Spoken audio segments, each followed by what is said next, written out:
नाना जी कनी ध्यान देबै सब किछ हजमे के देल जाय छै रोदे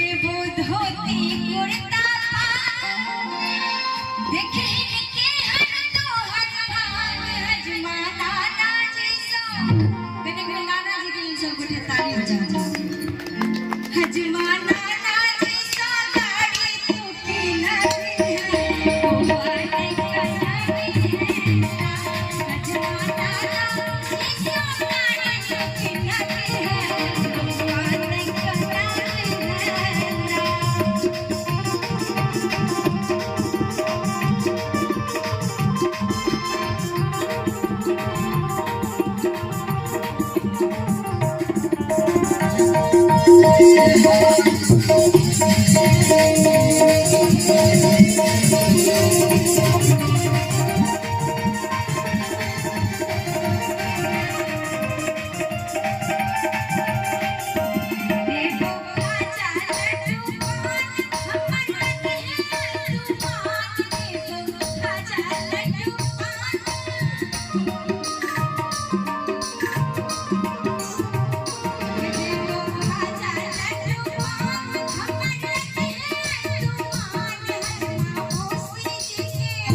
प्रसाद होइ छै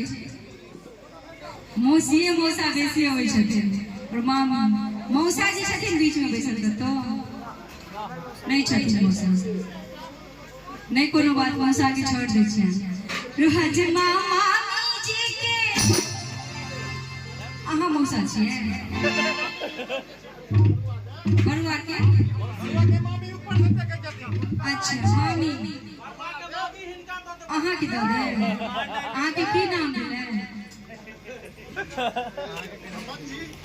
रमन जी हजमा मामी जी के रमन जी संग घुमाती है हुआ नहीं करना हजमा धीरे पीछे तो चलाती है हुआ नहीं करना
Thank you.